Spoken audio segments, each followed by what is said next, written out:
अचानक से बहुत तेज बारिश शुरू हो जाती है और उस छोटे से वुडन शैक के बाहर ढेर सारे ज़ॉम्बीज़ इकट्ठा हो जाते हैं। एक लड़का बेताबी से दरवाज़ा पीट रहा है, चिल्ला चिल्ला कर कह रहा है कि उसका नाम जंग हुंग है और सबको गुहार लगाता है कि दरवाज़ा खोलो। अंदर सब लोग छिपे हुए बैठे हैं, डरे हुए, बस उसकी चीखें सुन रहे हैं। लेकिन असली बात ये थी कि उसके अपने दोस्त ही दरवाज़ा रोक रहे थे। उनमें से एक घबराकर कहता है, अब हम क्या करें? तभी सुनहरे बालों वाली एक लड़की चिल्लाती है कि उसे अंदर आने दो। वो कहती है कि जोंग हंग उसका बॉयफ्रेंड है और उसे ऐसे बाहर नहीं छोड़ सकते, इसलिए अभी दरवाज़ा खोलना ही पड़ेगा। लेकिन दूसरा लड़का कहता है, तुम पागल हो गई हो क्या? उसे अब तक ज़ॉम्बीज़ ने काट लिया होगा। लड़की पलटकर कहती है, इससे कोई फर्क नहीं पड़ता, मैं क्लास रिप्रेजेंटेटिव हूँ और किसी को भी अबैंडन नहीं करूँगी, जो भी होगा उसकी जिम्मेदारी मैं लूँगी। वो बार बार जिद करती है कि उसे ऐसे बाहर चीखते छोड़ देना मर्डर करने जैसा है। उसकी ये बात एक लड़के के दिल को लगती है। वो अपने पास खड़े लड़के याई से कहता है कि वो दरवाज़ा खोलेगा और जैसे ही वो अंदर आएगा याई उसे तुरंत बंद कर देना। इससे पहले कि याई कुछ बोल पाए वो लड़का गिनती शुरू कर देता है। सबकी सांसें अटक जाती हैं। 3 पर वो हैंडल घुमा देता है, लेकिन उसी वक्त याई को धक्का देकर दरवाजे से बाहर फेंक दिया जाता है। उनका दोस्त पहले ही ज़ॉम्बी बन चुका था। अंदर सब शॉक में रह जाते हैं। प्रोटैगनिस्ट याई सबको चिल्लाकर चेतावनी देता है कि वो पहले ही इन्फेक्टेड है, ये बहुत बड़ी गलती थी। ब्लॉन्ड लड़की भागने की कोशिश करती है, सबको धक्का देती है और सब लोग चिल्लाने लगते हैं मदद के लिए। बेचारा याई काटने से बचने के लिए हाथ ऊपर करता है, लेकिन उसी हाथ को काट लिया जाता है। दर्द असहनीय होता है, लेकिन उसी पल कुछ अजीब होता है। याई को अपनी पुरानी यादें वापस आने लगती हैं। उस दिन उसने अपना हाथ खो दिया था। वो क्रीचर्स अंदर घुस गए थे, सब उस ब्लॉन्ड लड़की की वजह से। सब इधर उधर भाग गए थे। जल्द ही उन्हें पता चला कि पूरा शहर अपोकलिप्स में डूब चुका था। एक हुडेड आदमी ने उससे पूछा था कि क्या उसे यकीन है कि वो सही कर रहा है। डॉक्टर उसे देख रहा था और याई को पता था कि उसके पास दो ही काम हैं, पहला खुद को बचाना और दूसरा रिवेंज लेना। और अब वो लौट आया प्रेजेंट में, ठीक उसी पल में जब दरवाज़ा खोला जाने वाला था। अपोकलिप्स में पूरा जीवन जीने के बाद, एक हाथ खोने के बाद वो वापस वहीं आ गया था जहां सब शुरू हुआ था। बाहर जंग होंग अब भी दरवाज़ा पीट रहा है। ब्लॉन्ड लड़की फिर से इंसिस्ट करती है कि दरवाज़ा खोलो। वो कहती है कि वो रिप्रेजेंटेटिव है और कभी अपने क्लासमेट्स को छोड़कर नहीं जाएगी। याई पहचान लेता है, ली रॉक्सी। उसे आश्चर्य होता है कि अचानक वो इतनी यंग क्यों लग रही है। वो सबको डांटती है कि क्या तुम सब बहरे हो। कहती है जांग होंग को अंदर आने दो, वरना ये उसे मारने जैसा होगा। युबाई याई का नया रूप अंदर ही अंदर खुश होता है। सब कुछ वैसा ही हो रहा था जैसा उसने प्लान किया था। वो लौटा है दुनिया बदलने के लिए। वो रिप्रेजेंटेटिव को रोकता है और चेतावनी देता है कि बाहर वाला लड़का शायद काटा जा चुका हो। अब वो इस हालात से कैसे डील करेगी? रॉक्सी कहती है, किसी ने उसे काटते हुए देखा नहीं, इसलिए कंफर्म नहीं है, और रेप होने के नाते सारी रिस्पॉन्सिबिलिटी मेरी। युबाई मुस्कुराकर कहता है, ठीक है। फिर उसका हाथ पकड़कर कहता है, अगर ऐसा है तो दरवाज़ा तुम खुद खोलो। रॉक्सी शॉक्ड रह जाती है। बाकी लड़कियां भी हैरान। ब्लॉन्ड लड़की चिल्लाती है, तुम मर्द हो ही नहीं जो ये काम औरत को करने को कह रहे हो। लेकिन युबाई कहता है, जो खुद रिस्क नहीं ले रही वो दूसरों पर इतना बड़ा दिखावा क्यों कर रही है? आखिर में तुम सिर्फ हिपोक्रिट हो। रॉक्सी गुस्से से चिल्लाती है, चुप रहो, मैं खुद दरवाज़ा खोलूंगी। वो बाकी सबको डरपोक कहती है और हैंडल पकड़कर दरवाज़ा घुमा देती है। और तभी पूरी तरह बदला हुआ जांग होंग अंदर घुस जाता है। सब फिर से सन्न रह जाते हैं। दरवाज़ा टूटकर ज़मीन पर गिर जाता है। रॉक्सी धीरे धीरे उठती है, लेकिन उसके सामने वही इन्फेक्टेड जांग होंग खड़ा होता है। वो सीधा उसकी तरफ झपटता है। पूरा कमरा भाग दौड़ में बिखर जाता है। रॉक्सी डर से पास खड़े लड़के को पकड़ लेती है और कहती है, मुझे बचाओ। लेकिन अचानक यी उसे जोरदार लात मारता है और उसे सीधा जंग होंग के सामने फेंक देता है। यी के चेहरे पर हल्की मुस्कान होती है, जबकि ज़ॉम्बी उसे पकड़ लेता है, लेकिन तभी किसी ने स्क्रू ड्राइवर से ज़ॉम्बी का सिर फोड़ दिया। रॉक्सी का चेहरा पूरा खून और गंदगी से भर जाता है। यी वहीं खड़ा अंधेरी मुस्कान लिए देखता है। रॉक्सी बाहर गिरकर उससे मदद की भीख मांगती है, लेकिन यी सिर्फ अपनी पिछली जिंदगी को याद करता है, कैसे इसने उसकी जिंदगी नर्क बना दी थी। वो टूटा हुआ दरवाजा उठाता है और एंट्रेंस बंद करने लगता है। रॉक्सी चिल्लाती है, तुम क्या कर रहे हो? लेकिन वो उसे इग्नोर करता है और बाकी सबको कहता है, क्यों खड़े हो, दरवाज़ा ब्लॉक करो। सब लोग डर से फर्नीचर और डिब्बे लगाकर दरवाज़ा बंद करने लगते हैं। बाहर रॉक्सी दरवाज़ा पीटती है और चिल्लाती है, मैं क्लास रेप हूँ, तुम ये नहीं कर सकते। आखिर बारिश रुक जाती है। अब सबको एहसास होता है कि रॉक्सी की आवाज़ गायब हो गई है। सबकी नज़र यी पर जाती है। उन्हें याद आता है कि ये पहले कितना शांत और अच्छा लड़का था और अब अचानक इतना बदल कैसे गया। युबाई चारों तरफ देखता है। लड़कियां रो रही थीं और कांप रही थीं। वो पूछता है, तुम सब मुझसे डर क्यों रहे हो? बाकी सब डरते डरते मना कर देते हैं। तभी पहले वाला ब्लॉन्ड लड़का उसका शुक्रिया करता है। कहता है, रॉक्सी की वजह से मैं मर जाता। अब सब यी का साथ देने लगते हैं।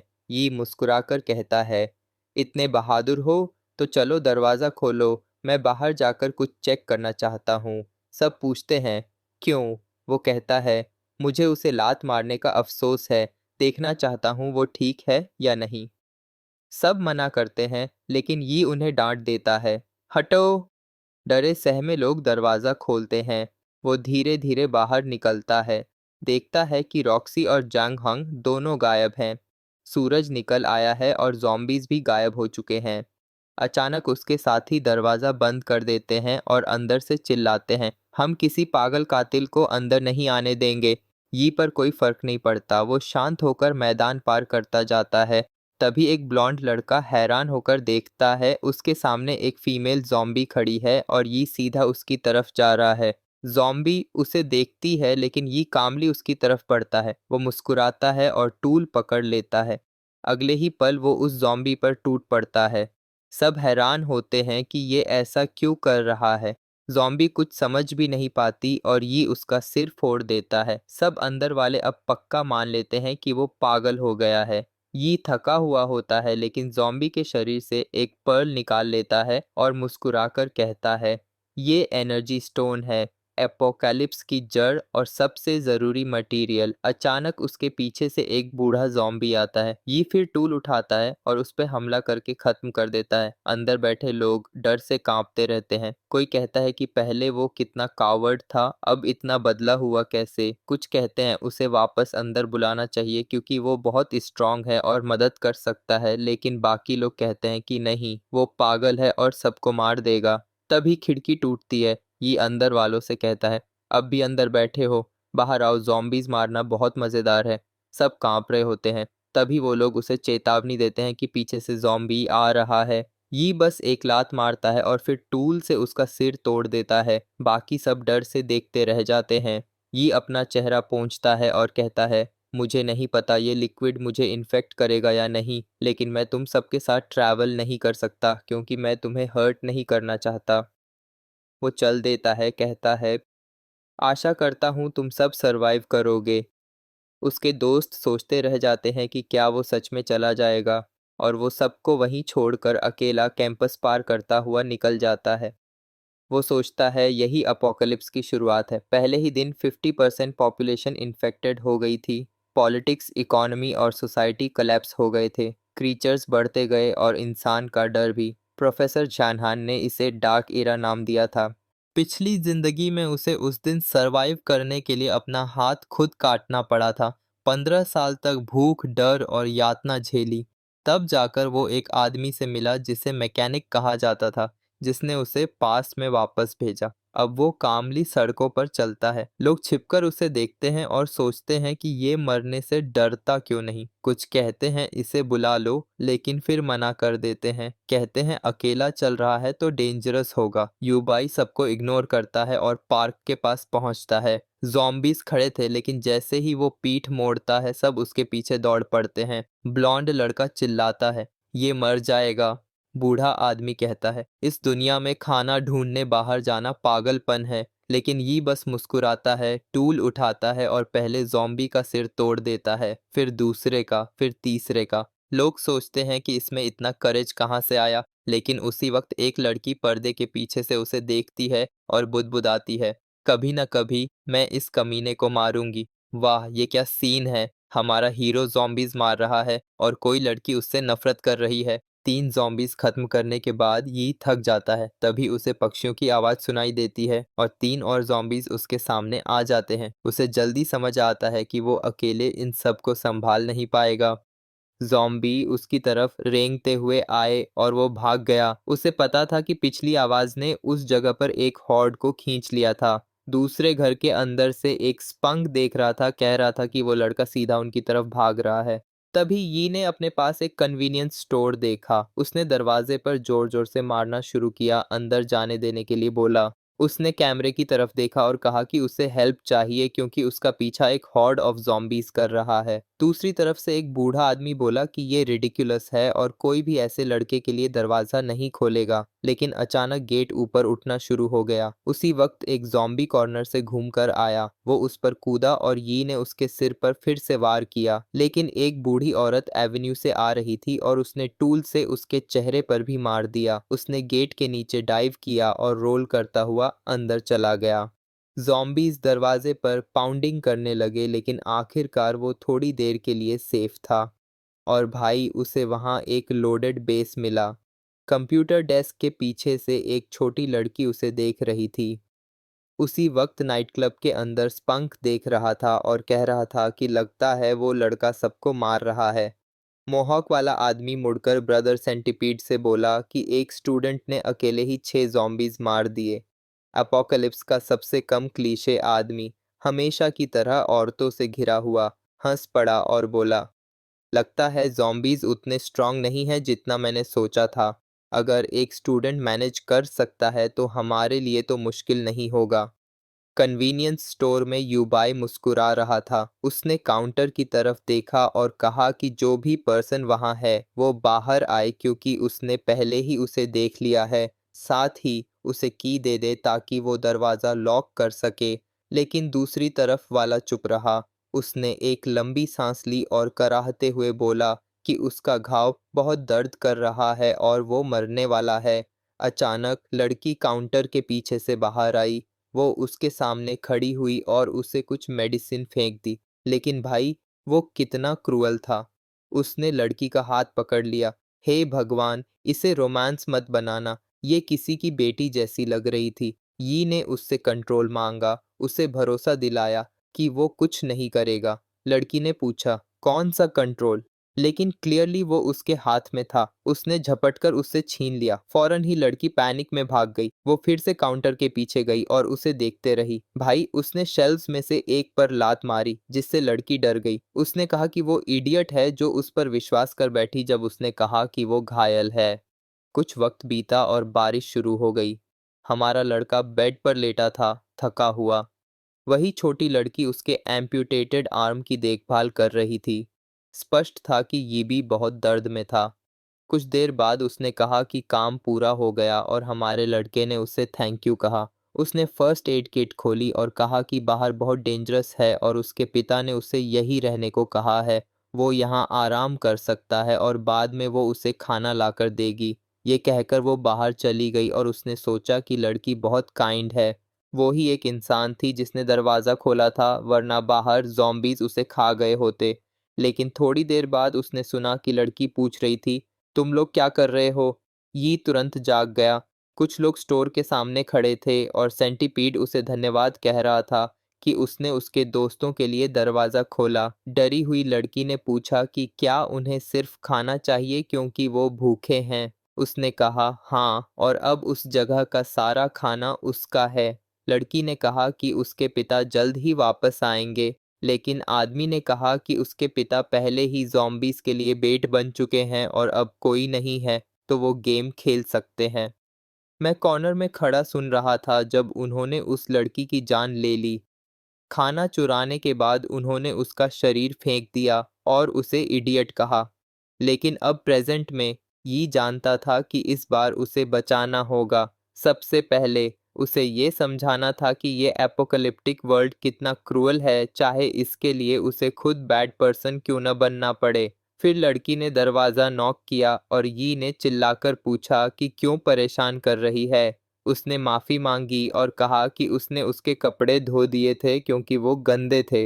यी और गुस्से में आ गया उसकी काइंडनेस देखकर। उसने कहा कि वो कपड़े फेंक दे और यहाँ से निकल जाए।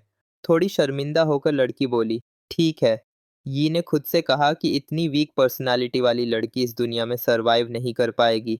लेकिन एक हॉट शावर लेना अमेजिंग था क्योंकि फ्यूचर में तो सारा पानी कंटेमिनेटेड होने वाला था। उसने नहाना खत्म किया और खुश था कि कन्वीनियंस स्टोर में खाने पीने की कोई कमी नहीं थी। अब उसका गोल था इक्विपमेंट और वेपन्स हासिल करना। मिरर में देखकर उसने कहा कि जवान होना अमेजिंग है। न पीठ का दर्द, न टांगों में जलन। जवान होना सच में इनक्रेडिबल था।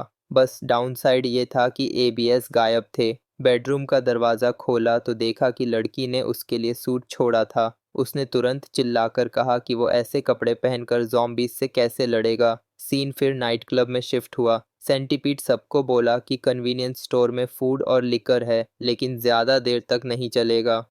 प्लान ये था कि बाहर निकलकर ज़ॉम्बीज़ को मारें और सब कुछ चुरा लें।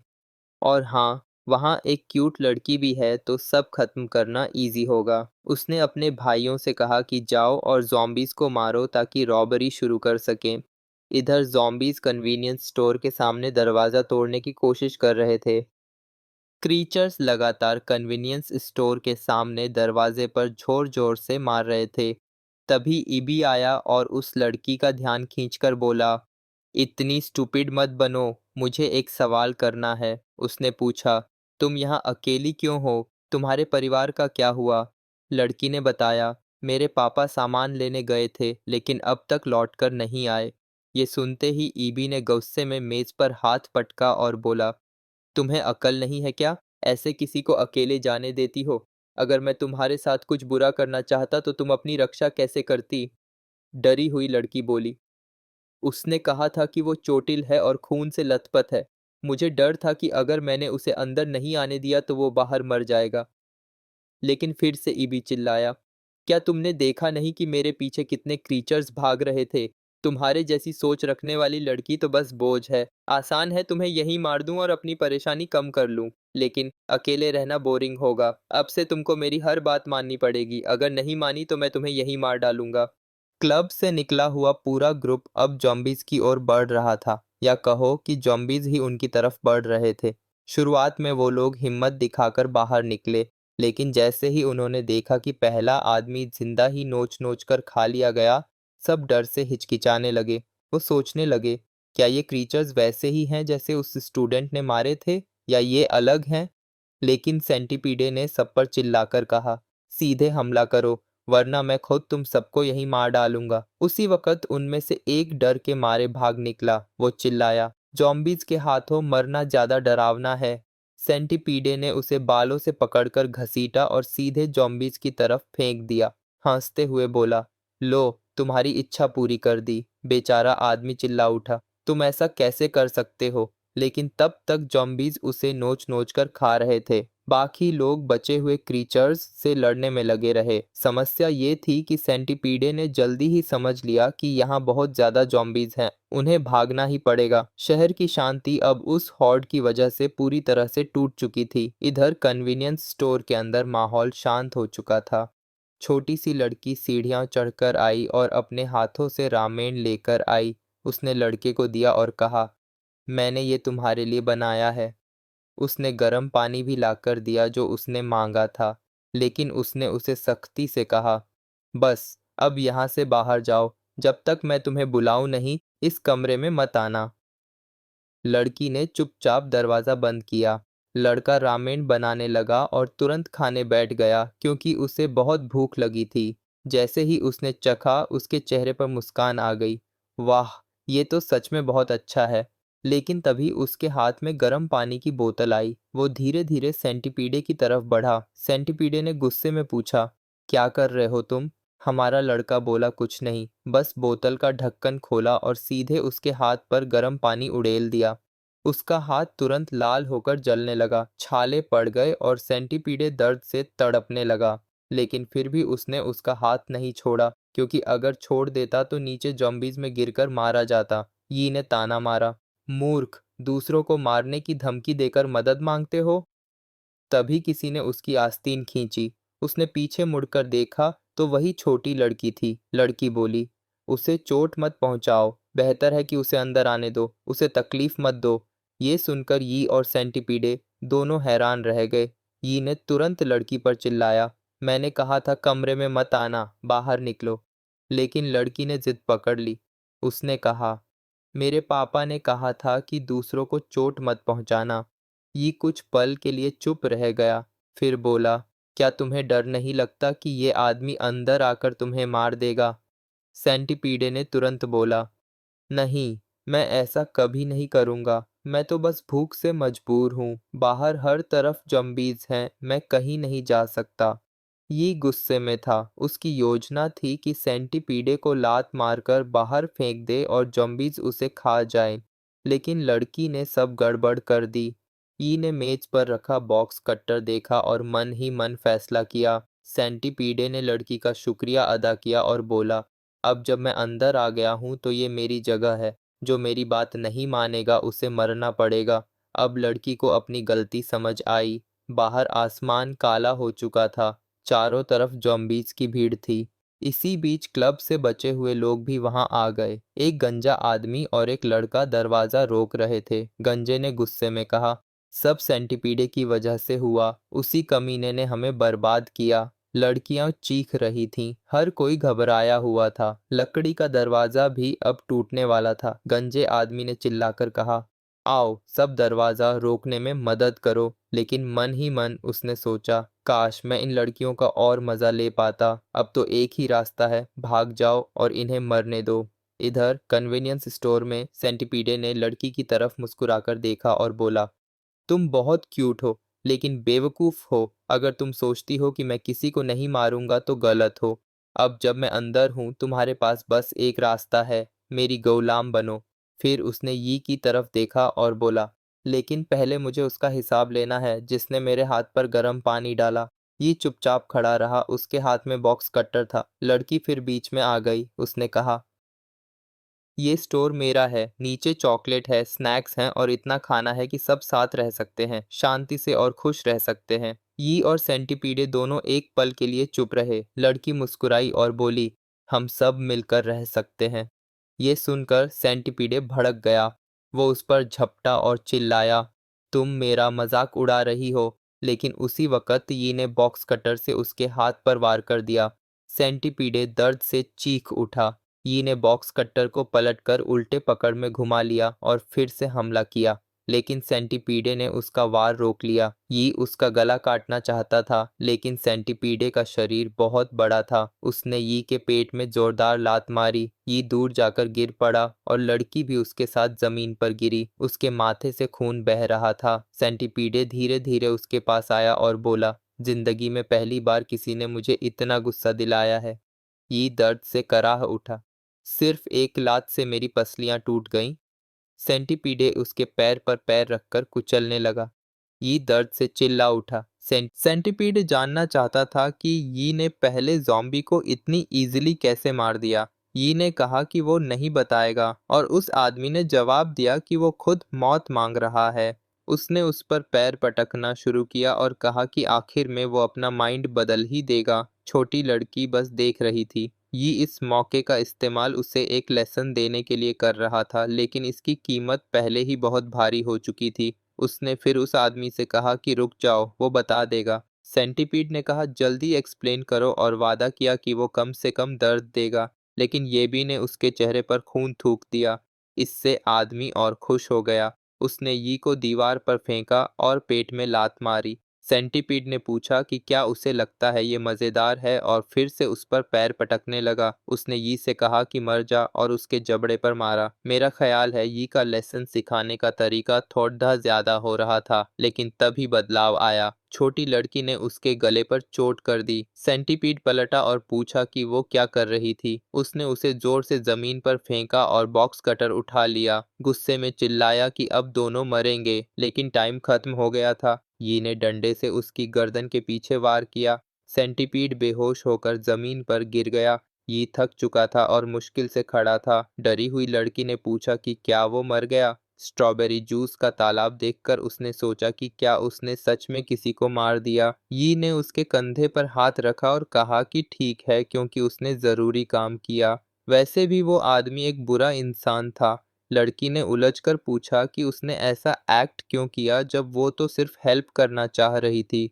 लेकिन यी ने बताया कि वो आदमी मरा नहीं है। लड़की थोड़ी एक्साइटेड हुई और बोली, अगर ऐसा है तो उसे बचाना चाहिए। लेकिन यी ने उसे धक्का देकर बाहर फेंक दिया। उसने दरवाजा बंद करते हुए कहा कि उसने इतना बेवकूफ इंसान कभी नहीं देखा। यी ने बड़बड़ाया कि ये लड़की सच में उसे पागल कर देती है। ऊपर से उस आदमी ने उसका पूरा रूम भी गंदा कर दिया था। उसने सेंटीपीड की टांग पकड़कर उसे खींचा और खिड़की तक ले गया। फिर एक जोरदार किक से उसे ज़ॉम्बीज के बीच फेंक दिया। आदमी कचरे की तरह नीचे गिरा और ज़ॉम्बीज के लिए दावत बन गया। तभी सेंटीपीड ने आंखें खोली और समझा कि वो खाने का शिकार बन चुका है। यी ने बाहर से कहा कि सेंटीपीड लकी है कि उसने उसके हाथ पैर नहीं काटे पहले। तभी उसे पास से आवाज आई। सामने वाले घर में एक लड़का लटका हुआ था और ज़ॉम्बीज से बचने की कोशिश कर रहा था।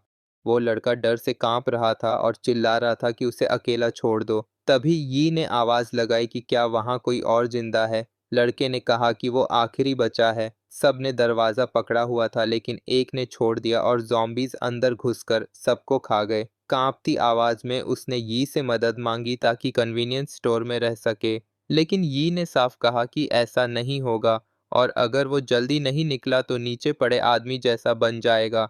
लड़के ने नीचे देखा जहां सेंटीपीड खाया जा रहा था और घृणा से सिर घुमाया। फिर हिम्मत जुटाकर अगली लेज पर कूद गया। लड़का पार्कर केन था और रेलिंग पर बैलेंस बनाकर दौड़ गया। ये बस देख रहा था और निराश था कि वो डैम ज़ॉम्बीज नाइट क्लब वालों को मार नहीं पाए। टाइम बीत गया, लेकिन ज़ॉम्बीज अब भी बाहर खड़े थे। विंडो टूटी हुई थी और यी ने बेडरूम डोर खोला। बाहर लड़की अब भी इंतजार कर रही थी। उसने उससे पूछा कि वो अब भी यहाँ क्या कर रही है। क्या उसने नहीं कहा था कि जाकर नहा ले। लेकिन लड़की ने रूम के अंदर देखा जहां बॉडी खींचकर ले जाई जा चुकी थी। यी ने कहा, ज्यादा मत देखो। लेकिन आदमी पहले ही फर्स्ट फ्लोर पर जा चुका था। लड़की ने पूछा कि क्या वो भाग गया। यी ने कहा, जिस तरह उसने उसे बाहर फेंका था सिर्फ भगवान ही उसे बचा सकता है। लड़की थोड़ी उदास हुई और पूछा कि उसने उसे मारना क्यों जरूरी समझा। भले ही वो बुरा इंसान था, उसे बदलने का मौका तो था। लेकिन यी ने दरवाजा उसके सामने जोर से बंद कर दिया और पूछा कि क्या वो इतनी बेवकूफ है कि उसने अब तक कुछ नहीं सीखा।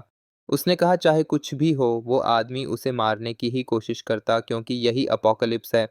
लड़की ने शब्द दोहराया और कहा कि उसे समझ नहीं आ रहा कि ये क्या बोल रहा है। ये वहां से चला गया और बोला, यहाँ समय बर्बाद करना बेवकूफ़ी है। वो दूसरा शावर लेने जा रहा है। लेकिन लड़की उठी और बोली कि वो उससे बात करना चाहती है। वो लड़खड़ा कर गिरी और बेहोश सी हो गई। सौभाग्य से यी ने उसे पकड़ लिया। उसने उसे कमरे में ले जाकर बेड पर रखा और सोचा कि शायद उसे ज़ॉम्बी ने काटा है। लेकिन कोई वुंड नहीं दिखा, शायद ये फीवर था। यी को याद आया कि उस कमरे में दवाई होनी चाहिए। अब उसे समझ आया कि लड़की पहली बार से ही इतनी कमज़ोर क्यों लग रही थी। उसे बॉक्स मिला और खोला तो मेडिसिन्स के ऊपर एक पिंक नोटबुक रखी थी। उसने पलटना शुरू किया और समझा कि ये ब्लड डोनर्स की लिस्ट है। लड़की की हालत देखकर और नोटबुक पढ़कर उसे समझ आया कि ये मेडिकल नोटबुक है। लड़की का नाम यूयूर था और वो 14 साल की थी। उसे लुकीमिया था। यी ने उसकी शर्ट उठाई और समझा कि उसके बॉडी पर इतने बैंडेड्स क्यों लगे थे। शायद डोनेशन लेने की वजह से। वो हमेशा लोगों की हेल्प करना चाहती थी, लेकिन ये दुनिया अब ऐसी नहीं रही। यी ने अपनी पॉकेट में अपोकलिप्स एसेंसेस देखे। उसे नहीं पता था कि वो इस बीमारी के लिए काम करेंगे या नहीं। बाहर क्रीचर्स से भरा था, लेकिन रात शांत रही और धीरे धीरे सूरज निकल आया। ज़ॉम्बीज खड़े रहे, लेकिन किसी वजह से सूरज ने उनका ध्यान खींचा। कुछ देर बाद यी जागा। वो टेबल पर सो गया था और ठंड से कांप रहा था। तभी उसने महसूस किया कि कोई उसे देख रहा है। पीछे मुड़ा तो देखा यू यूर डोर के पीछे खड़ी है। उसे अजीब लगा कि वो इतनी जल्दी उठ गई और पूछा कि क्या अब वो ठीक महसूस कर रही है। उसने तुरंत जवाब नहीं दिया। यी ने उससे कहा, जाओ कॉफ़ी प्रिपेयर करो। जैसे ही वो जाने लगी, यी ने उसे रोका और कहा कि टूल्स और खाना इकट्ठा करो, क्योंकि वो उसके फादर को ढूंढने बाहर जा रहे हैं। युएर उलझी और पूछा कि क्या सच में वो ऐसा करने वाले हैं। यी ने कहा हाँ, क्योंकि उसने बताया था कि उसका पिता सप्लाईज लेने बाहर गया है तो उसे बाहर नहीं छोड़ सकते। लड़की ने शिकायत की कि उसके पिता ने उसे कहा था कि अच्छी लड़की बनकर स्टोर में रहना और उसे ढूंढने मत जाना। यी ने पूछा कि उसका पिता कब से गया हुआ है। लड़की ने सिर झुकाकर कहा कम से कम 3 दिन हो गए। यी ने पूछा कि यूजुअली कितना टाइम लगता है। लड़की ने कहा आधा दिन। यी ने कहा तो जरा दिमाग लगाओ कि वो अब तक क्यों नहीं लौटा। लेकिन लड़की चिल्लाई और बोली कि कुछ नहीं हुआ, क्योंकि 3 दिन पहले उसके पिता ने चिल्लाकर कहा था कि वो वापस आ रहा है। यी ने ठंडे मन से पूछा कि क्या उसे पिछले 3 दिनों में कोई और मैसेज मिला। शायद उसे ज़ॉम्बी ने काट लिया या ट्रैप में फंस गया और रेस्क्यू का इंतजार कर रहा हो। क्या उन्हें जाकर उसे बचाने की कोशिश नहीं करनी चाहिए? लेकिन लड़की ने फिर सिर झुका लिया और कहा उसके पिता ने उसे कहा था चाहे कुछ भी हो स्टोर से बाहर मत जाना। ये गुस्से से उठा और कहा कि वो बेवकूफ़ है। उसने पूछा कि क्यों वो अपने पिता को हेल्प करने नहीं चाहती जबकि वो मुश्किल में हो सकता है। क्यों वो पहले उस क्रिमिनल को बचाने इतनी ईगर थी लेकिन अपने पिता को बचाने बाहर नहीं जाना चाहती। उसने लड़की से कहा कि समझ ले कि वो उसकी राय नहीं पूछ रहा। वो उसे वहीं ख़त्म कर सकता था और अकेले जा सकता था, लेकिन क्योंकि उसने उसे बचाया था वो पहले उसके पिता को ढूंढ कर लाएगा। उसने उसे आदेश दिया कि रोना बंद करे और अपनी चीज़ें इकट्ठा करे क्योंकि वो बाहर जा रहे हैं। बेचारी लड़की पैनिक में भागी और सीढ़ियों से गिरने जैसी हालत हो गई। ये इन बातों से बहुत थक चुका था। तो ये वीडियो यहीं पे ख़त्म होती है। मैं नेक्स्ट वीडियो जल्दी से जल्दी डालने की कोशिश करूँगा। होप सो आपको ये वीडियो बहुत पसंद आई हो, और पसंद आई हो तो प्लीज़ चैनल को सब्सक्राइब कर दीजिए, और वीडियो ज़्यादा पसंद है तो लाइक भी कर दीजिए। ऊपर एक क्यूआर कोड शो हो रहा होगा। अगर आपको मेरी मेहनत अच्छी लगती है तो आप 1 या 2 रुपये डोनेट कर सकते हैं, या वो नहीं करोगे तो भी चलेगा। बाकी आपको वीडियो अच्छी लगी हो तो आपको देखने के लिए बहुत बहुत शुक्रिया। मिलते हैं नेक्स्ट वीडियो में। Bye bye.